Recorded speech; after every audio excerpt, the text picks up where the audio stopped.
อันนี้มันชื่อหนึ่งอ่ะได้จิตใจว่าไง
Okay.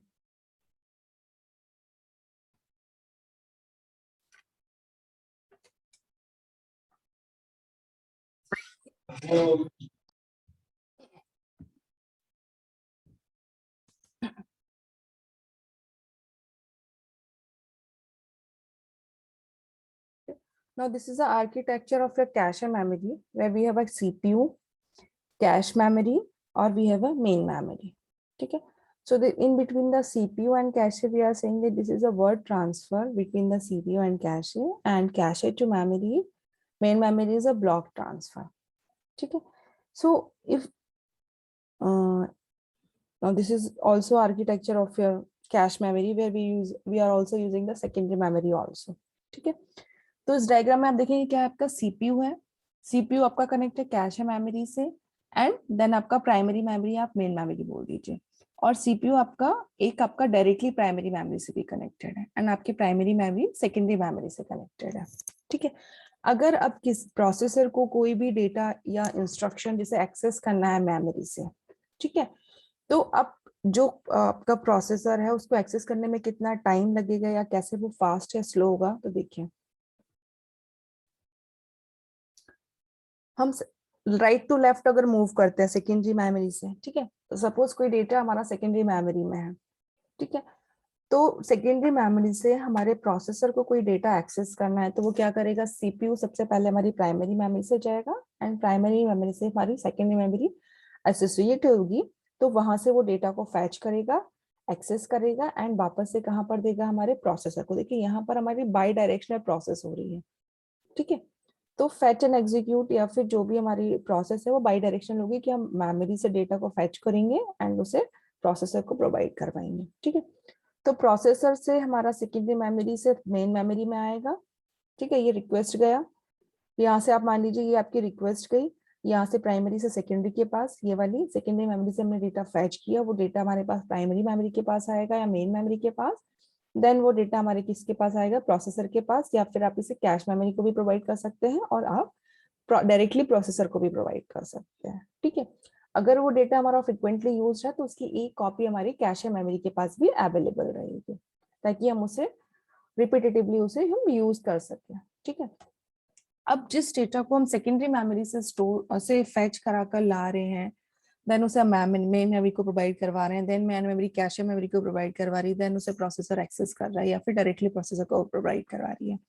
तो जो हमारी सबसे स्लोएस्ट टाइप की जो मेमोरी होगी, ठीक है, वो कौन सी होगी, जो हम सेकेंडरी मेमोरी से डेटा को स्टोर करा फैच करा कर लेकर आ रहे हैं. देन हमारा क्या होगा, प्राइमरी मेमोरी भी हमारी स्लो होगी बिकॉज जो हमारा डेटा ऑलरेडी कैश मेमोरी में है एक कॉपी, उसको हम वापस से मेन मेमोरी से अगर हम उसे एक्सेस करेंगे तो उसमें भी हमें टाइम लगेगा. ठीक है. बट अगर कोई डेटा डायरेक्टली हमारी कैश मेमोरी में है तो हम उसे डायरेक्टली कैश मेमोरी से एक्सेस कर लेते हैं. ठीक है. तो यहाँ पर जो हमारी कैश मेमोरी होती है, यहाँ पर जो एक्सेस टाइम होता है या मेमोरी एक्सेस होता है वो क्या होता है, आपका फास्ट होता है. फास्ट क्यों होता है, बिकॉज जो कैश मेमोरी होती है वो हमारे सीपीयू के एकदम नियर में होती है. तो जो भी हमारा मेन मेमोरी का डेटा है उसकी एक कॉपी कैश मेमोरी में रहती है, तो वो डायरेक्टली यहाँ से एक्सेस कर लेता है. उसे मेन मेमोरी या सेकेंडरी मेमोरी के पास जाने की रिक्वायरमेंट्स नहीं होती, इसलिए यहाँ पर ये डायरेक्टली से एक्सेस करके उसे यूज कर लेता है. इसलिए यहाँ पर क्या है, हमारा कैश मेमोरी वो क्या हमारी फास्ट हो जाती है. अब कैश मेमोरी से जो हमारे प्रोसेसर को हम डेटा जो प्रोवाइड करवाते हैं वो हमारा क्या होता है, बिट बाय बिट वो जो डेटा होता है उसको वो ट्रांसफर करता है. ठीक है. तो मेन मेमोरी एंड सीपीयू के बीच, कैश मेमोरी के बीच में जो हमारा डेटा ट्रांसफर होगा वो बिट बाय बिट होगा, and we can also then word transfer. ठीक है. और जो कैश मेमोरी और मेन मेमोरी में होगा वो क्या हमारा होगा, ब्लॉक ट्रांसफर. अब वर्ड एंड ब्लॉक ये क्या होते हैं, ये आप लोगों को पता होंगे. ठीक है. वर्ड आपको पता है कि इसमें हमारी क्या होती है, बिट स्टोर होती है, और ब्लॉक्स क्या होते हैं, तो basically main memory is divided into equal sizes partition that is called block. ठीक है, तो जब हम मेन मेमोरी को जो डिफरेंट साइज के ब्लॉक्स में डिवाइड करते हैं तो वो हमारा क्या होता है, ब्लॉक होता है, और उस ब्लॉक के अंदर क्या होती है, हमारी मेमोरी स्टोर, मेमोरी का डेटा स्टोर होता है जिसे हम क्या बोलते हैं, मेमोरी लोकेशंस। ठीक है, अब ब्लॉक मेन मेमोरी को हम डिवाइड करते हैं ब्लॉक्स में, कैश मेमोरी को भी हम डिवाइड करते हैं, तो cache memory is divided into partition having same size as that of blocks called as lines. ठीक है, तो यहाँ पर हम जो मेन मेमोरी को डिवाइड कर रहे थे इक्वल साइज में, वो हमारा क्या था, ब्लॉक था। कैश मेमोरी को जब हम इक्वल साइज में पार्टीशन करते हैं तो वो क्या होता है, हमारा लाइन होती है। ठीक है, अब मेन मेमोरी को हम कैसे ब्लॉक में यूज करेंगे और कैश मेमोरी को कैसे करेंगे, तो जैसे जैसे हमारा ये मॉड्यूल आगे बढ़ेगा आपको समझ में आते जाएगा। ठीक है, तो अभी आपको वर्ड्स जो हम यूज कर रहे हैं उनकी मीनिंग पता होना चाहिए, राइट। तो word and block and line सभी को क्लियर है आई थिंक। ठीक है, तो अब ये जो है आपका ये कैश मेमोरी वर्किंग कैसे करती है। ठीक है, so initially whatever the program we have to execute, ठीक है, so all the program has to be loaded into the main memory. ठीक है, where the program is loaded, जो भी हमारे programs होते हैं वो initially हमारे कहाँ पर होते हैं, main memory के अंदर होते हैं। ठीक है, so whatever the program that has to be executed that will be sent to the cache memory, so that cache will send bit by bit to the register and register will send to the ALU to perform the operation. So the cache memory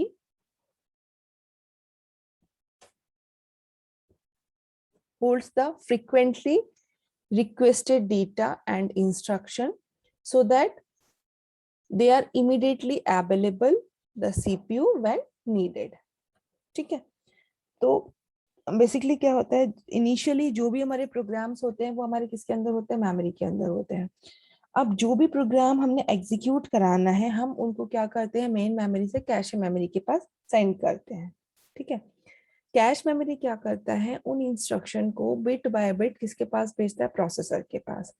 processor या CPU के अंदर हमारे क्या है, ALU और register है, तो जो भी हमारे पास कैश मेमोरी से जो डेटा या इंस्ट्रक्शन आएंगे वो किसके पास आएंगे, सबसे पहले रजिस्टर के पास आएंगे।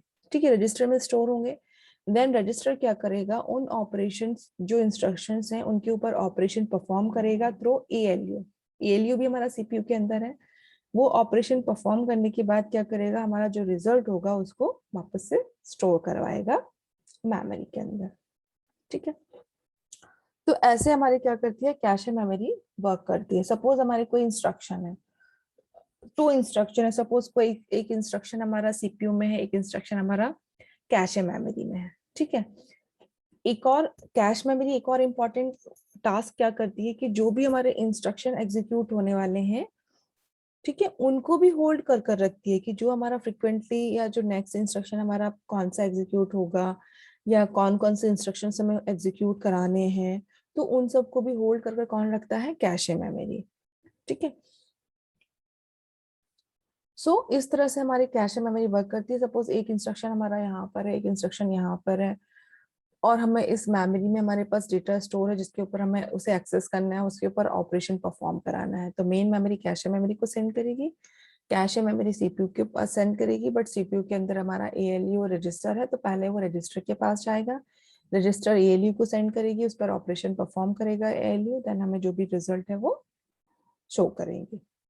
ठीक, तो ये हमारी प्रोसेस हमारी वर्क करती है।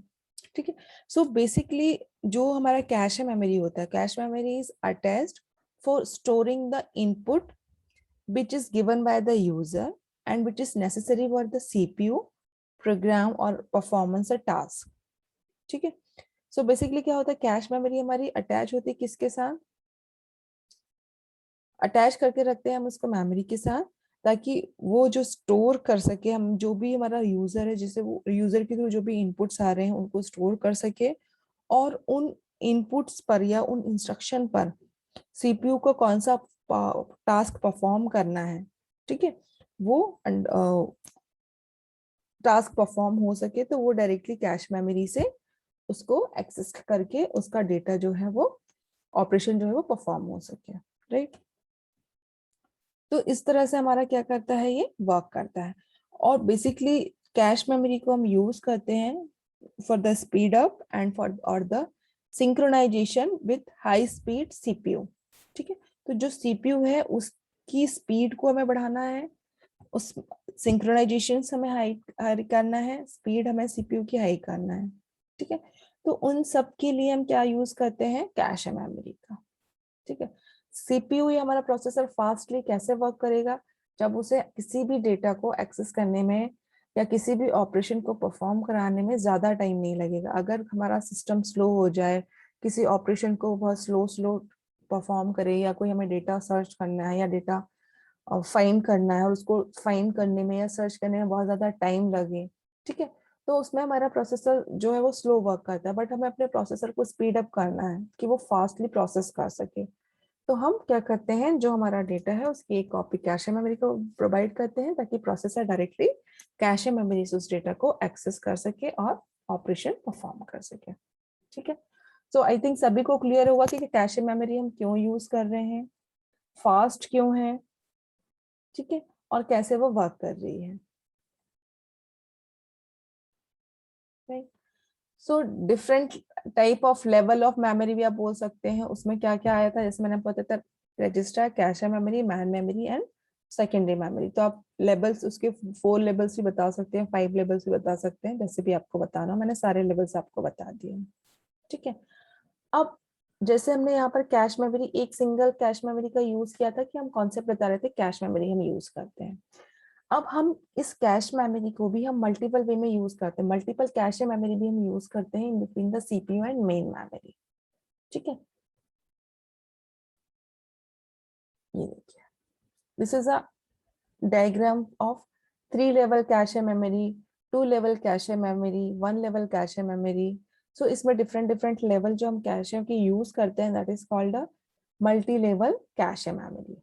ठीक है, आप देखिए इस डायग्राम में आपके 3 लेवल यूज हो रहे हैं, लेवल 1 कैश है, लेवल 2 कैश है एंड लेवल 3 कैश है। 2 लेवल कैश मेमोरी होता तो यहाँ पर लेवल 1 एंड लेवल 2 यूज होता। और नॉर्मल जो हम लेवल जो हम मेमोरी देखते हैं वो कैश सिंगल हमारा 1 लेवल कैश था, जिसमें हम एक कैश मेमोरी को यूज कर रहे थे। तो ये आपका 1 लेवल हो गया। ठीक है, 2 कैश मेमोरी यूज कर रहे हैं तो 2 लेवल, 3 लेवल, ऐसे different different levels, multiple levels होते हैं, जिसे हम क्या बोलते हैं, मल्टी लेवल कैश मेमोरी। ठीक है, मल्टी लेवल कैश मेमोरी या मल्टी लेवल कैश ऑर्गेनाइजेशन। ठीक है, so this basically this multi-level cache organization is an organization where cache memory of different size are organized at multiple levels to increase the processing speed to a greater extent। ठीक है, तो हम multiple level of cache भी क्यों use कर रहे हैं, because यहाँ पर हम जो कैश मेमोरी जो मल्टीपल लेवल की यूज कर रहे हैं, मल्टीपल कैश मेमोरी यूज कर रहे हैं, वो डिफरेंट डिफरेंट साइजेस की होंगी। इट्स नॉट नेसेसरी कि सारे जो हमारी कैश मेमोरी हैं वो सेम साइज की हैं। ठीक है, तो डिफरेंट डिफरेंट टाइप की कैश मेमोरी हम साइज की डिफरेंट मेमोरी यूज करते हैं। और क्यों यूज कर रहे हैं, ताकि जो हमारा प्रोसेसर्स है उसकी स्पीड को हम और ज्यादा इंक्रीज कर सकें। ठीक है, so the smaller size of cache, the faster its speed। smaller size cache memory is placed closest to the CPU। जैसे मैं आपको सभी बता चुकी हूँ सारे पॉइंट्स कि हमारा फास्टर होता है। ठीक है, कैश मेमोरी का साइज हमारा स्मॉलर होता है मेन मेमोरी से, सीपीयू के हमारा क्लोज होता है ये। और for better performance we are in terms of speed we are using this cache memory. ठीक है, अब अगर हम साइजेस की बात करें, देखिए मेन मेमोरी का साइज सबसे ज्यादा बड़ा होता है। ठीक है, उससे जो छोटा साइज होता है वो हमारा कैश मेमोरी का होता है लेवल 3 का। अगर 3 लेवल की बात करेंगे, 3 लेवल से छोटा साइज हमारा लेवल 2 का होगा, देन लेवल 1 एंड प्रोसेसर। अगर इनकी हमें हमें प्रोसेसर्स जो है वो एक्सेस करेगा डेटा को, तो मेन मेमोरी हमारा थोड़ा सा स्लो होगा, बिकॉज एक कॉपी उसकी कैश लेवल थर्ड में होगी, लेवल थर्ड में की एक कॉपी लेवल 2 में होगी, लेवल 2 की लेवल 1 में होगी। तो प्रोसेसर को अगर कोई डेटा फैच एक्सेस करना है तो वो लेवल 3 या मेन मेमोरी से नहीं करेगा, वो डायरेक्टली किससे करेगा, लेवल 1 से करेगा। तो लेवल 1 सबसे पास होगा, हमारे सीपीयू के सबसे नियर होगा, इसलिए सबसे फास्टेस्ट कौन सा होगा, हमारा लेवल 1 कैसे, then level 2, then level 3 and सबसे लास्ट क्या होगा, main memory. Main memory slow क्यों होगा, तो स्लो इसलिए होगा क्योंकि मेन मेमोरी का जो डेटा है उसकी एक कॉपी ऑलरेडी हमारे लेवल 1 कैशे में है। तो अगर कोई प्रोसेसर को डायरेक्टली वो डेटा हमें लेवल 1 कैशे में मिल जा रहा है तो वो प्रोसेसर को मेन मेमोरी तक जाने की रिक्वायरमेंट्स नहीं है, ठीक है। अगर वो मेन मेमोरी तक जाएगा तो उसकी स्पीड ऑटोमेटिकली स्लो हो जाएगी, बिकॉज वो पहले लेवल 1 पे जाएगा, लेवल 2 पर जाएगा, लेवल 3 पर जाएगा, देन मेन मेमोरी पर जाएगा, ठीक है। अब इसमें भी हमारी कंडीशंस होती हैं। यहाँ पर हम टर्म्स यूज करते हैं, नोटेशंस यूज करते हैं basically cache hit and cache miss का, ठीक है, cache hit and cache miss. तो अगर हमारा कोई डेटा, अगर किसी डेटा को एक्सेस करने तक हमें मेन मेमोरी तक जाना है या हमें डायरेक्टली लेवल कैश मेमोरी में मिल जाना है तो इनके लिए हम यूज करते हैं नोटेशंस, ठीक है, जैसे कैश मिस और कैश हिट का।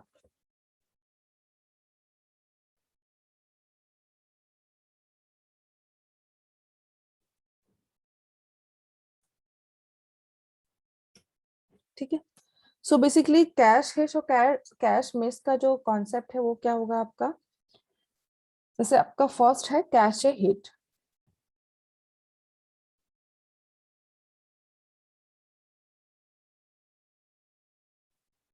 ठीक है, कैश परफॉर्मेंस बोल सकते हो आप, या फिर आप बोल सकते हो इसमें बेसिक नोटेशंस और terminology which we are used in a cache memory, ठीक है। तो फर्स्ट होता है आपका कैश हिट। अब कैश हिट क्या होता है, so if processor wants or find the some data or some address code, ठीक है, which is available in cache memory, that is called a cache hit. And if processor wants some data and this data is not present in cache memory, it present in a main memory, so in this case we called it as a cache miss, ठीक है। so यहाँ ये देखिए, ठीक है, तो ये एक डायग्राम है, ये आपकी मेन मेमोरी है, ये आपका प्रोसेसर है, आपका कैश मेमोरी है, ठीक है। अब सबसे पहले हम क्या करेंगे, प्रोसेसर को अगर कोई डेटा एक्सेस करना है तो हमने क्या बोला कि मेन मेमोरी की एक कॉपी हमारी कैश मेमोरी के पास अवेलेबल रहती है, तो प्रोसेसर डायरेक्टली कैश मेमोरी से वो एक्सेस कर लेता है। सो प्रोसेसर को अगर कोई डेटा चाहिए और वो डेटा कैश मेमोरी में अवेलेबल है तो हम उसे क्या बोलते हैं, कैश हिट, कि फर्स्ट अटेम्प्ट में ही जो डेटा उसे चाहिए प्रोसेसर को वो फर्स्ट अटेम्प्ट में ही कैश मेमोरी में अवेलेबल है और कैश मेमोरी से वो डेटा को एक्सेस कर रहा है, तो that is called cache hit, ठीक है। अब कैश मिस क्या होगा, मींस प्रोसेसर को डेटा चाहिए, सबसे पहले वो कैश मेमोरी में देखेगा, बिकॉज उसे पता है कि सारा डेटा हमारा किसमें, कैश मेमोरी में है, और मैं प्रोसेसर जो है वो कैश मेमोरी से डेटा को एक्सेस कर रहा है। बट समटाइम्स ऐसा होता है कि वो डेटा हमारा कैश मेमोरी में नहीं होता है, वो कहाँ पर होता है, हमारा मेन मेमोरी में होता है, क्योंकि कैश मेमोरी में हम एक कॉपी रखते हैं, और कॉपी किसकी रखते हैं, जो हमारा फ्रिक्वेंटली यूज डेटा होता है। तो सपोज कोई प्रोसेसर को डेटा चाहिए और फ्रिक्वेंटली यूज डेटा नहीं है, फ्रिक्वेंटली यूज नहीं है, तो वो कैश मेमोरी में नहीं होगा, वो कहाँ पर होगा, हमारी मेन मेमोरी के पास होगा। बट प्रोसेसर फर्स्ट अटेम्प्ट किसके लिए करेगा, कैश मेमोरी के लिए, कैश मेमोरी में चेक करेगा अवेलेबल है या नहीं, अगर अवेलेबल नहीं है तो वो मेन मेमोरी के पास जाएगा, तो इसे हम क्या बोलते हैं, कैश मिस। ये फर्स्ट अटेम्प्ट में कैश मिस में कैश मेमोरी में सर्च कर रहा है, कैश में नहीं है, हिट नहीं हो रहा है फर्स्ट अटेम्प्ट में, तो क्या होगा, मेन मेमोरी के पास जाएगा। तो यहाँ पर जो हिट नहीं हो रहा है कैश मेमोरी में फर्स्ट अटेम्प्ट में, तो क्या हो रहा है, कैश मिस हो रहा है, वो डेटा हमें मेन मेमोरी से मिलेगा, मेन मेमोरी से कैश मेमोरी में आएगा, और फिर कैश मेमोरी से प्रोसेसर को वो प्रोवाइड होगा, ठीक है।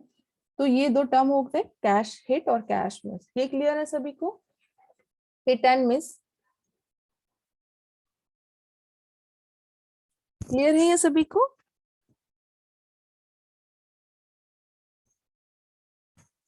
Am I audible? Yes ma'am. Okay. Yes ma'am.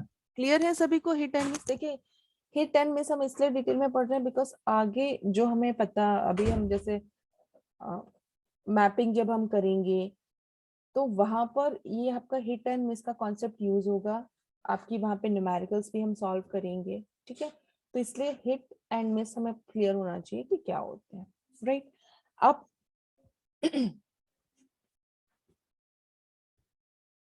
So hit and miss I think सभी को अभी क्लियर है, ठीक है। तो यहाँ पर हम जब फॉर्मूलेज यूज करते हैं, कैलकुलेशन करते हैं, तब हम फॉर्मूले भी यूज करते हैं, ठीक है। जैसे आपका ये कैशे हिट है, तो कैशे हिट क्या होगा, when CPU refer to memory and find the data और instruction within a cache memory is known as cache hit, जैसे मैंने आपको बताया। एंड कैशे हिट, और हम जब न्यूमेरिकल में सॉल्व करते हैं तो हम उसमें यूज करते हैं hit ratio, cache hit ratio या फिर हिट रेशियो, जिसे हम रिप्रेजेंट करते हैं एच से, ठीक है।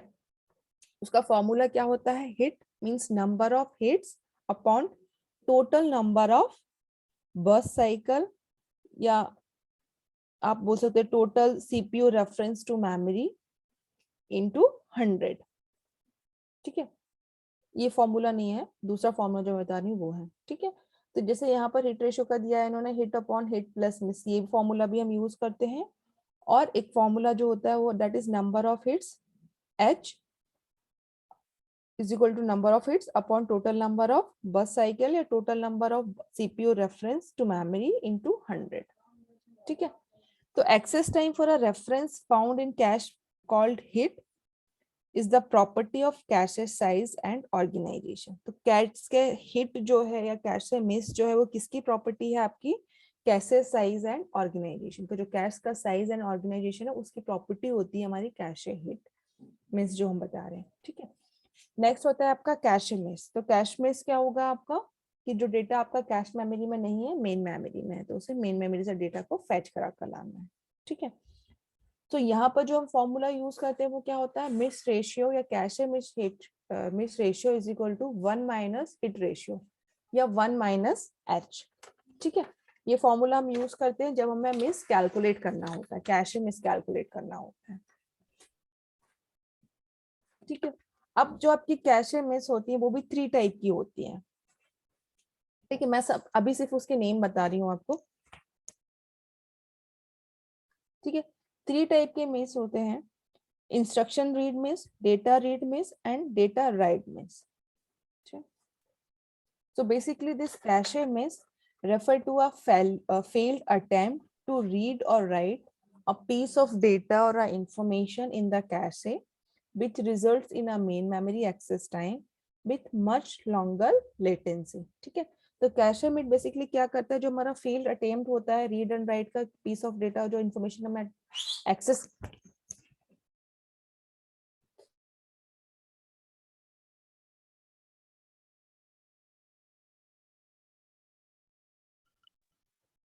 ठीक है।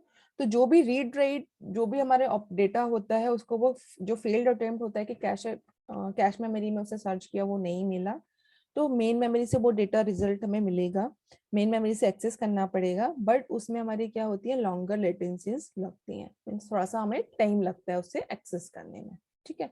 तो वो क्या होगा हमारा 1 minus hit ratio. Hit miss के होंगे मेरे 3 टाइप के होंगे, instruction read miss, data read miss and data right miss, ठीक है। और होते हैं हमारे compulsory miss, conflict miss, capacity miss. तो ये जब हम टाइप नेक्स्ट क्लास में जब मैं आपको टाइप्स ऑफ मिस बताऊंगी तो उसमें ये सारे टाइप के जो मिस हैं वो हम डिस्कस करेंगे, right.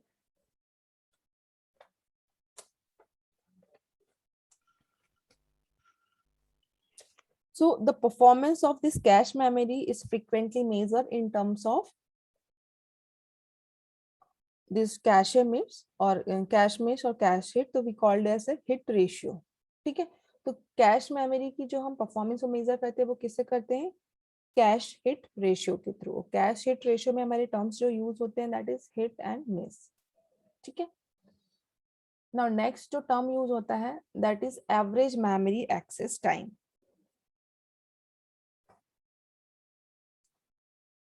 Average memory access time basically क्या होता है, सो average access time of any memory system consists of 2 levels, cache memory and main memory. So basically this average memory access time gives one formula to calculate the average access time, ठीक है। तो we are using TC is the time access to cache memory and TM is the time access to main memory, ठीक है। तो 2 time हम use कर रहे हैं, कैश मेमोरी को जो एक्सेस करने में टाइम लग रहा है और मेन मेमोरी को एक्सेस करने में जो टाइम लग रहा है, टीसी एंड टीएम, ठीक है। And T average, T AVG हम रिप्रेजेंट करेंगे average access to memory, average access time to, average time to access memory. ठीक है, टी एवरेज का फॉर्मूला क्या होगा, h into T C plus 1 minus H into T C plus T M. ठीक है, means यहाँ पे h क्या है आपका, हिट रेशियो है, टीसी क्या है आपका, जो आपका कैश मेमोरी को एक्सेस करने में टाइम लगा, प्लस 1 माइनस एच मीन्स आपका मिश है, प्लस मेन मेमोरी और जो आपका कैश मेमोरी है उसको एक्सेस करने में जो टाइम लगा वो। ठीक है, तो ये फॉर्मूले आपको याद रखना है बिकॉज इनकी बेसिस पर हम न्यूमेरिकल सॉल्व करेंगे। ठीक है, तो क्लियर है ये टर्म्स जो हमने यूज किए, H T C T M. जहां पर भी एच सिंगल आएगा वो आपका हिट रेशियो होगा, 1 माइनस एच लिखा है इट मीन्स वो आपका कैश मिस है, टीसी आपका cache memory access time, TM मतलब main memory access time, right. Next जो है आपका that is cache miss time penalty. ठीक है, तो in case of cache miss time, in case of cache miss, the time required to fetch the required block from main memory and to deliver to CPU is called cache miss time penalty। ठीक है, तो basically क्या होता है, कहाँ पर होगा आपका कैश मिस टाइम पेनल्टी, कि हमें कोई डेटा जो है वो मेन मेमोरी से फेच करना है, देन हम उसको क्या कर रहे हैं, सीपीयू को डिलीवर कर रहे हैं।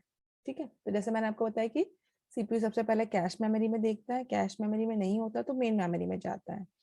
तो कैश मेमोरी में नहीं है, कैसे मिस हुआ है और मेन मेमोरी तक जाना हिट करने के लिए, तो इसमें जो टाइम लग रहा है that is called your time penalty. ठीक है, तो ये होता है आपका कैशे मिस टाइम पेनल्टी। ये 4 नोटेशंस हैं जिनको हम यूज करते हैं हमारे इसमें कैश मेमोरी में। ठीक है, cache hit ratio, cache miss, average memory access time and cache miss time penalty. Clear है ये चारों टर्म्स आप सभी को? Yes ma'am. Okay, now next जो टॉपिक है ये हमारा फर्स्ट टॉपिक था, that is your introduction about your cache memory and notation और terminology used in cache memory. Okay, next जो टॉपिक है that is locality of reference और principle of locality. दो नेम है इसके। ठीक है, लोकेलिटी ऑफ रेफरेंस और प्रिंसिपल ऑफ लोकेलिटी, किसी भी नाम से आपसे पूछ सकते हैं, इंपॉर्टेंट क्वेश्चन है। ठीक है, ये इंपॉर्टेंट टॉपिक है आपका लोकेलिटी ऑफ रेफरेंस। ठीक है, अब basically this locality of reference क्या होता है? ठीक है, so basically this cache memory work on the principle of locality, this principle called locality of reference or principle of locality। ठीक है, तो जो हमारी कैश मेमोरी है, जो कैश मेमोरी का पूरा कॉन्सेप्ट है वो किस पर वर्क करता है, हमारा लोकेलिटी ऑफ रेफरेंस पर। ठीक है, so basically this locality of reference is the tendency of a processor to access the same set of memory location repetitively over a short period of time। ठीक है, means क्या होता है, एक phenomena होता है जिसके अंदर क्या होता है, कंप्यूटर प्रोग्राम्स जो होते हैं या प्रोसेसर्स जो होता है वो क्या करता है, एक्सेस करता है same set of memory locations को, रिपीटेटिवली उनको क्या करता है, एक्सेस करता है same set of memory locations को एक पर्टिकुलर टाइम पीरियड में।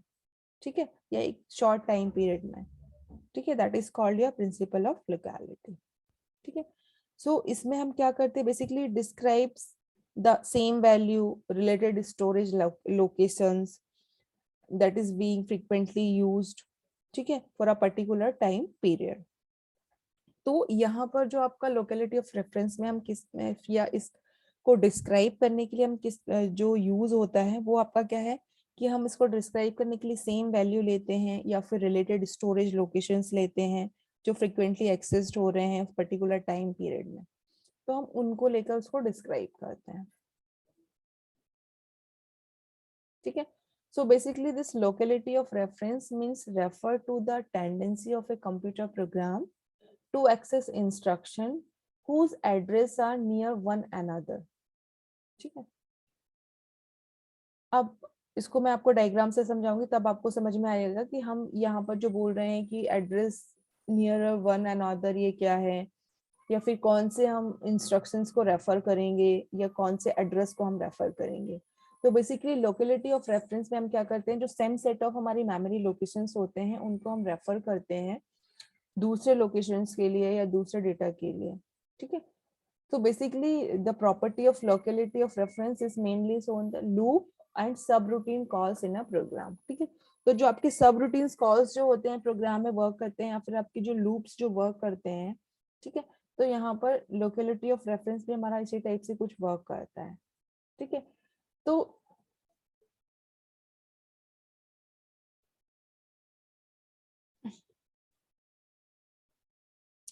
basically we are using a 3 types of locality reference. First one is your temporal locality, second one is your